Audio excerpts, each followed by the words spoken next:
Onana qui va nous disputer sa 3e finale européenne, certainement, hein, parce que là on est à quoi, à la 61e minute. Manchester est mené 0 but contre 1, mais dans l'ensemble des deux rencontres, c'est toujours 3-1 pour Manchester.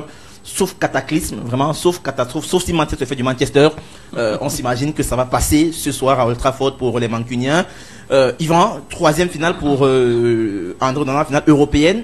Je pense qu'en dehors de Samuel Eto'o, je me souviens pas d'un autre Camerounais qui est disputé. Avec 3 clubs. Non. André, ça avec finale. Oui. André, ça deux avec voilà. Deux avec Barça, je veux dire en termes de nombre de finales européennes, en dehors de Samuel, je me souviens pas d'un autre Camerounais qui ait fait autant. C'est vrai que c'est pas la même compétition. Il y a Ligue des Champions et Europa League. André, ça va faire la 2e en Europa League et la première en. Non, je pense. Est-ce qu'il y en a quelqu'un d'autre? Parce que je pense que Matip paie 2 finales. Est-ce qu'on le compte encore comme Camerounais, Joël Matip? C'est un Camerounais. Non, Matip paie 2 finales avec Liverpool. Et l'autre, Matip paie 2 finales avec Liverpool face au Real. Et il gagne une finale avec Liverpool face à finale de Champions League. Tottenham. Ils ont perdu 2 face au Real. 2 face au Real. Et ils gagnent une face à Tottenham. Ça veut dire qu'on aura donc Matip, considérons-le comme un Camerounais. Matip, ça avait un seul club. Liverpool. Et on a Samuel 2 clubs, le Barça et l'Inter. Et là, on aura André avec 3 clubs différents.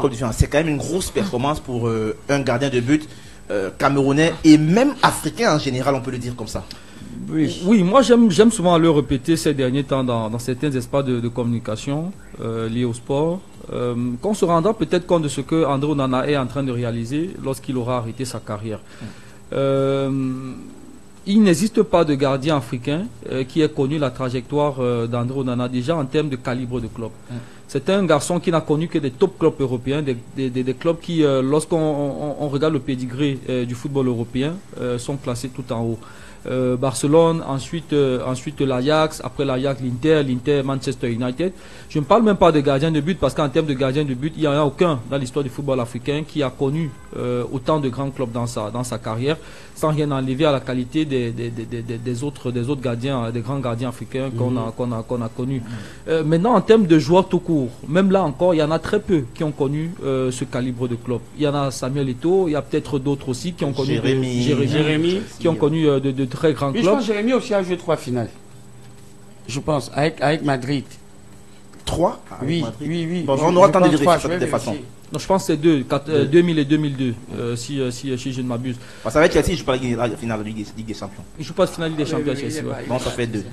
Donc, je suis en train de dire que ce qu'est en train de réaliser André Onana, c'est quand même quelque chose de fort. Et c'est surtout comment dire, la régularité au très haut niveau.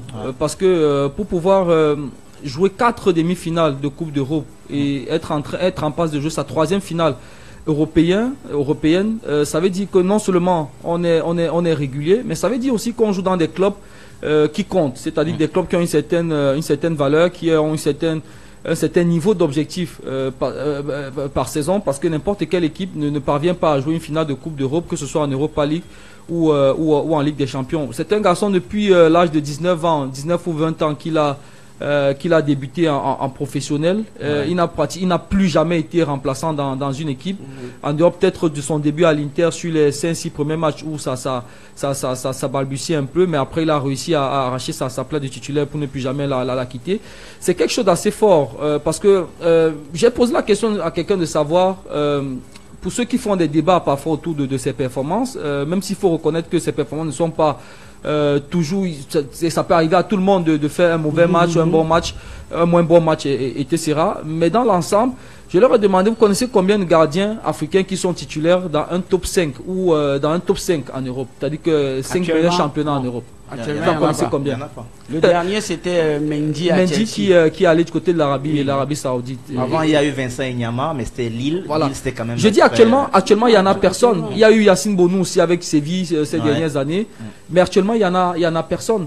Or là, tu as André qui, depuis pratiquement 6-7 saisons, est titulaire dans des clubs de niveau top 6 européen. Donc c'est quand même quelque chose de fort. Et je pense que c'est avec le temps que les gens vont se rendre compte, parce que c'est déjà difficile pour les footballeurs africains de se frayer une place dans les top clubs européens. C'est encore encore beaucoup plus difficile pour un gardien de but. Et regardez le calibre de club dans lesquels il joue. C'est pourquoi je vous ai dit, historiquement, il n'y a pas de gardien africain qui a eu une telle trajectoire.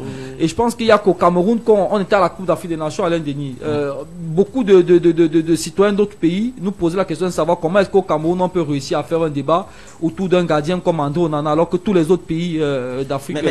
Yvan, je te coupe pas. Je discute régulièrement avec un cousin à moi qui est, bon, il n'est pas très fan d'André, apparemment, je ne sais pas trop pourquoi.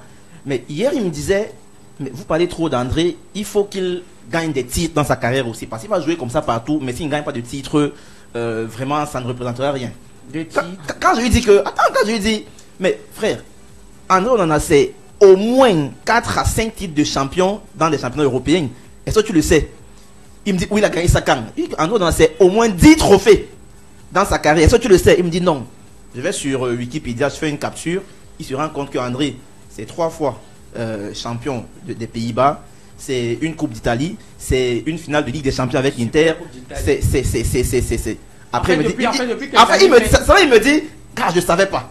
Alors, il y a des gens comme ça sur Facebook et même autour de nous qui disent des choses, sans vraiment prendre sur eux le temps de cliquer sur Google pour avoir la bonne information sur un joueur. Mais comme il y a des gens qui sont là chargés de faire du bashing autour de Nana, ça donne de personnes qui ne connaissent rien, mais qui discutent tous les jours dans les forums. Je connais pas ton cousin, mais au moins, la moindre des choses, c'est au moins d'aller regarder sur Google. Ils ne peuvent pas, ils sont matraqués par des gens sur Facebook qui leur disent que non, on en a, c'est un faiblard. Ça revient dans ce que je dis toujours. 80% des Camerounais réfléchissent par procuration.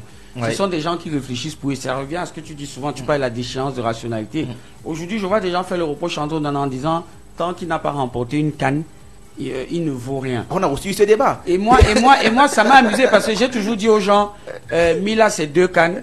Et une carrière pour un joueur africain camerounais, c'est maximum 3 à 4 cannes. Justement. Et le Cameroun remporte une canne environ tous les 15-20 ans, en temps normal. Comment tu fais pour remporter ça tous les jours? Au-delà de ça, moi j'ai dit, Mila, c'est fou ça, ce débat. Mila, c'est 2 Coupes d'Afrique. Mais oui, elle n'a jamais gagné la canne. Il a jamais joué de. C'est quoi avec son équipe de Pays de Galles? Ryan Giggs n'a jamais rien gagné. Il ne sait même pas s'il a même joué à une compétition. Voilà. Gareth Bale, il n'a jamais rien gagné. Tu as des joueurs comme ça qui n'ont. Ils sont nombreux. Zlatan n'a jamais rien gagné. Ronaldo R9 n'a jamais gagné la Champions League. Ça c'est. Drogba, il n'a pas gagné la canne. Il n'a rien gagné la Côte d'Ivoire. Le grand Drogba. Mais vous avez vu là-bas, c'est une. Non, mais il n'y a pas deux. Il n'y a pas deux en fait. Il n'y a pas deux. Non, le problème c'est que chez nous, je pense, comme tu as dit, il y a des gens qui réfléchissent pas à procuration. Et s'il te plaît, tu as Aurier et Gradel qui en ont 2. Drogba n'en a gagné aucune. Mais c'est parce qu'on a des. Et moi, ça me rappelle ce que Sa Majesté Joseph-Antoine Bell disait lorsqu'on avait. Il y avait l'émission de tes confrères de RMC ici. On lui a posé la question, qui de toi, Kono ou André Onana? Il a dit, mais c'est quoi ces questions pourries? Il n'y a qu'au Cameroun qu'on en a ça. En Allemagne, on ne fait pas le débat entre Neuer et Ter Stegen, Oliver Kahn et tous les grands gardiens qui sont passés par. C'est une fierté. Aujourd'hui, dans l'équipe du Brésil, on appelle Baker, on appelle Ederson, on appelle les meilleurs. Maintenant, il y a les choix de l'entraîneur, c'est lui seul qui peut les justifier et tout. Moi, je dis aujourd'hui, on a la chance d'avoir un gardien comme André Onana. Et pour la petite histoire, on joue contre la Gambie, c'est à Boaké. À Boaké, je vois, parce que l'Algérie joue après le Cameroun. Dans la Gambie, c'est à Abidjan. Non, on joue le troisième match, c'est à Boaké. Voilà, la Gambie, c'est à Boaké. Oui, à Boaké, et l'Algérie jouait après. Et j'étais avec des Algériens qui me disaient, ils ont commencé à parler d'André Onana. Et moi, je leur disais, ils vous impressionnent. Et ils m'ont dit un truc qui, moi, m'a étonné. Ils m'ont dit, parce que je les ai vannés, j'ai dit, il y a le climatiseur de Blida qui est là, comment il s'appelle? Ekambi, ouais. Ils m'ont dit, mais eux, ils entendent ce débat-là. Pour eux, c'est pas Ekambi qui les a éliminés. Jusqu'aujourd'hui, ils ne reviennent pas. Ils n'en reviennent pas. Les arrêts d'André Onana. Et c'est parce qu'ils disent ça que moi-même, je me rappelle maintenant que, en fait, sur ce match-là, le mec qui me dit, André Onana nous a dégoûtés. Il a dégoûté toute une nation. Donc, ce que Toko Ekambi vient faire, c'était juste le point final de l'histoire. Parce que, quand tu regardes sur ce match, et même le match qu'on gagne, qui nous envoie à la CAN. Le Burundi à Garoua. Si t'as pas, on en a première période, c'est 3-4-0. La première période, je suis désolé, mais ce qu'André il fait dans les goals là, c'est top classe en fait. Top classe. Yvan, peut-être, on espère, hein, on se dit que forcément ça va passer pour cette finale. Je ne sais pas si on a d'autres invités calés. De l'autre côté, pas encore. Donc poursuivre en prenant une toute petite transition pour revenir juste après pour aborder un autre sujet en attendant que notre invité exceptionnel soit calé de l'autre côté. À événement exceptionnel, programme exceptionnel. Mais oui, le meilleur du foot. Le 11 entrant. L'émission qui dit tout haut ce que le monde du football pense tout bas.